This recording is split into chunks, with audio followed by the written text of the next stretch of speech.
So I drank a lot before this happened, but I was a functioning, per se, alcoholic. I held down my job. I managed the same hair salon for almost 20 years.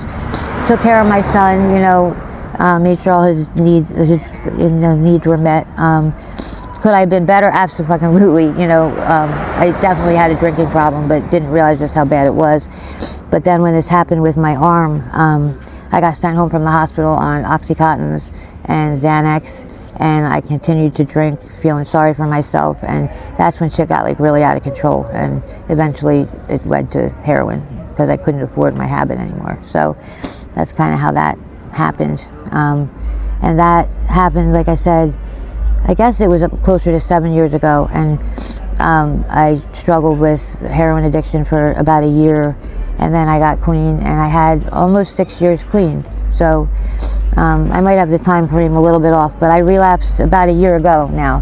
I moved down here into a sober house that was not so sober, and I thought I had enough time under my belt that I could handle it, but it just took one split-second bad decision, and here I am.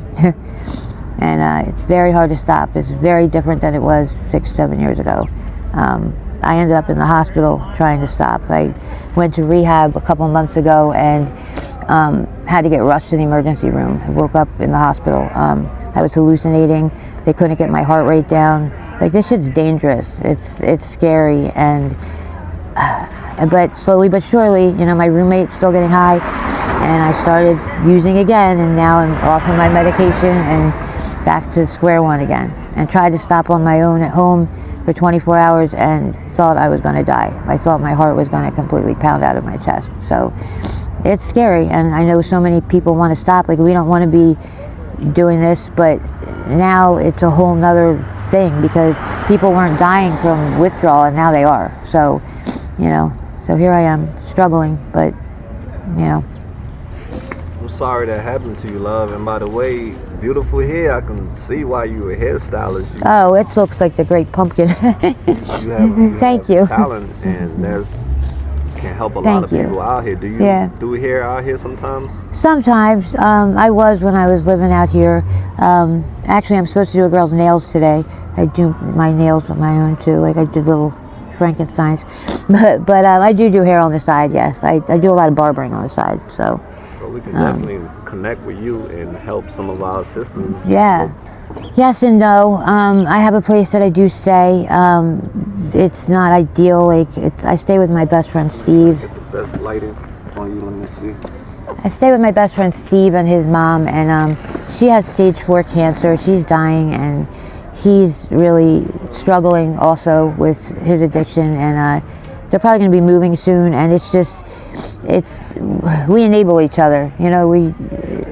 It's not a good environment if I want to get well for me to be in, per se. Places and things, will you say? Right, absolutely. And they're my family. I love them to death, but I think that, him and I, it's it's not always a good thing. We went to rehab on the same day, actually, and went to 2 different rehabs. And just to say how serious this shit is, he ended up on life support from the withdrawal.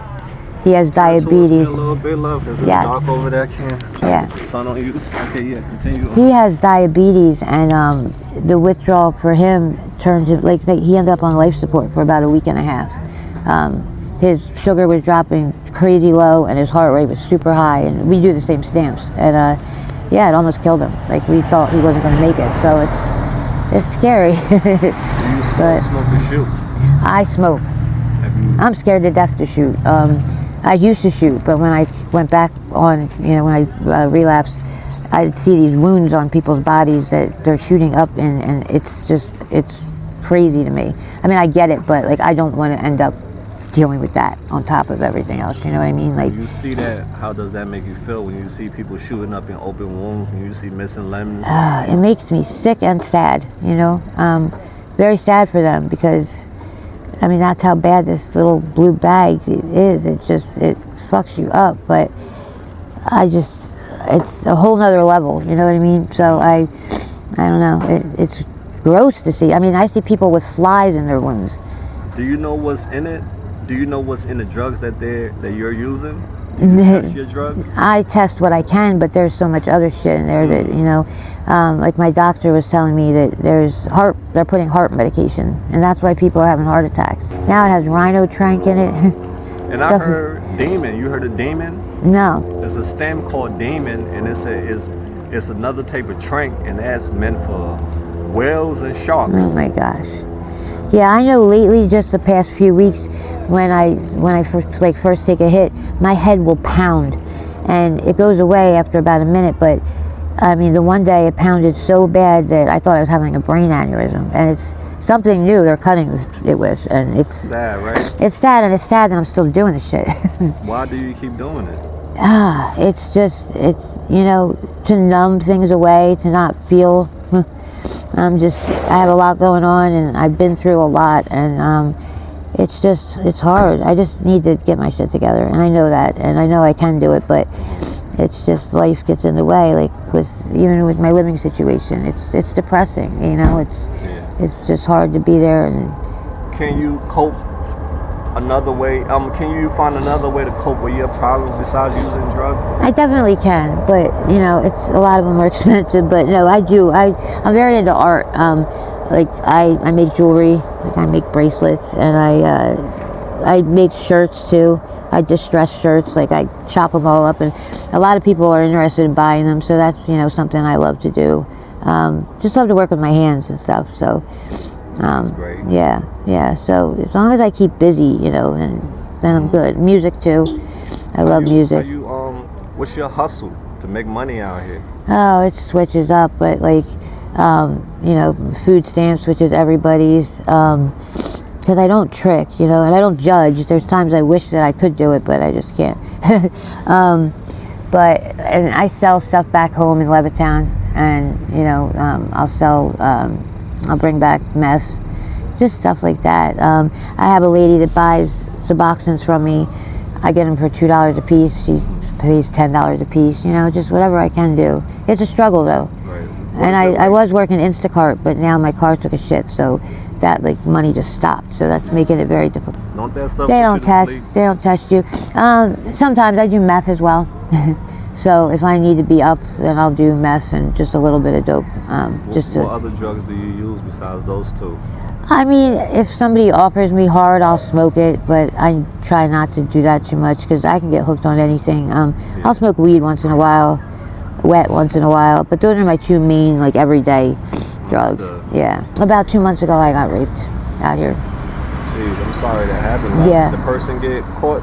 No, and I bumped into him the other day. I don't know how to find him. When I bumped into him, I just went completely like speechless. I crossed the street. It was right here, and I crossed. Thank you. I crossed the street, and there was 3 guys sitting there, and I told them what happened, and they went after him, but he ran away like a big pussy. So, and he was trying to lure me in again. This is what's crazy is, he was like, "Yo, do you have a torch?" And I said, "No." I didn't realize it was him. And then he turned around, I realized it was him. I was like, "No," and I just wanted to get away. And he's like, "Come here," and was trying to get me to go behind a fence. And I said, "No," and he's like, "Come here," and I wouldn't. And then I was like, "Fuck off," you know. But again, like, he's such a predator that he was just trying to pull me behind that fence. Jeez. And he had it premeditated when he got me in the house because he had a tarp laid down. Like, I think he was going to kill me. Is he an addict? Yes. Hard. Why you didn't report it to the police? Because I felt like they would have done nothing. I know that's sad to say, but I feel like that's the truth. I regret it now, but I kind of went into shock and like I didn't know what to do, and I just it was awful. Going and getting tested, it's awful, you know. Yeah, it's definitely traumatic, right? Very, very. It's like one of my worst nightmares, you know, and have to live it. Definitely not easy to deal with. Right, and that's what gave me that shove to go to rehab. But slowly, like I said, here I am again. Tell us, what is it like being an addict? It's hard. It's very difficult.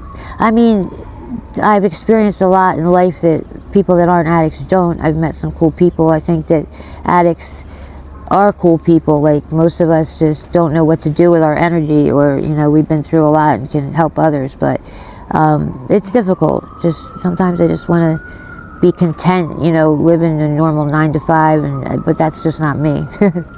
I was a Jaeger girl when I was young and hot.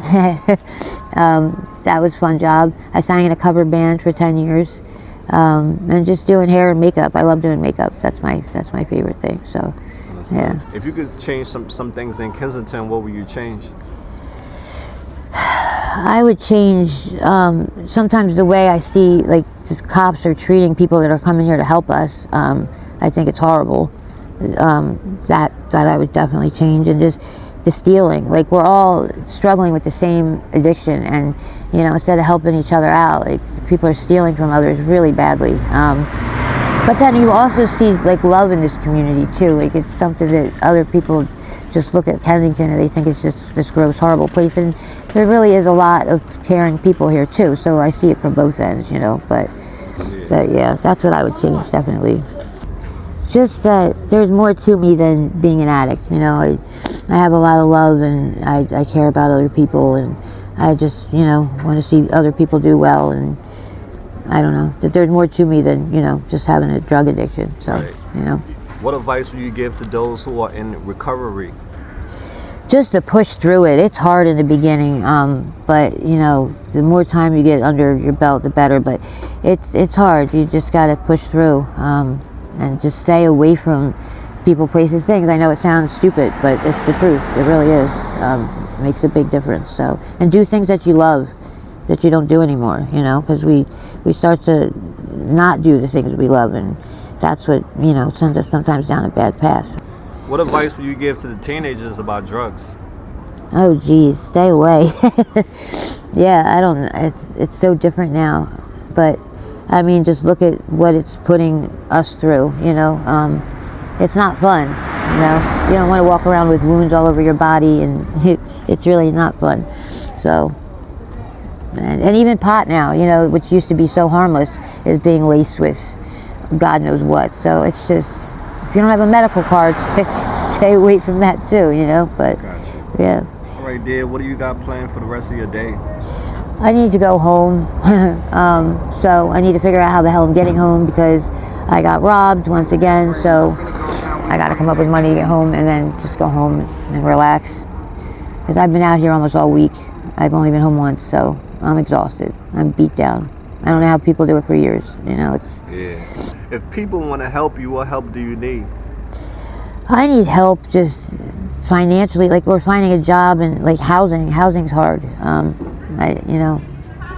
So yeah, that would be the help I would need. How can they reach out to you? Do you have an email? I do have an email. Say your email for us. It's Sarah Bear. It's SaraBear 1379 @gmail. Thank you, Sarah. You're welcome. And, Thank you. We'll keep rooting for you. Thank you. Friends, what's your short-term goals now? To get a job and to stop. I can't say completely stop using, because that's. I want to, but I'm not going to put pressure on myself to do cold turkey. But just like, it's time to like shit or get off the pot. Like, I'm sick of feeling sorry for myself. So it's time to make some major changes in my life, and I'm ready to. I'm excited to. So yeah. If your family or your friends see this video, what message would you like to send to them? Oh geez. That I'm sorry. I mean, for putting them through the hell that I do. That I don't mean to. That that I love them. So that's really it. Okay. AML family, we about to take flight. Keep our sister in your prayers. Sister, thank you once more for being brave You're and welcome. sharing your story. Hopefully it can resonate with somebody, and they won't come down this road. Right. And we'll stay following you down this road and see where it takes you. Hopefully it takes you back to the things that you love. Right. Thank you. You'll get your life back, and the drugs will be a thing Right. of the past. Right. All Thank right. you so much. I You're appreciate welcome, it. love. So y'all, don't be bitter, be better. We out there. Peace out.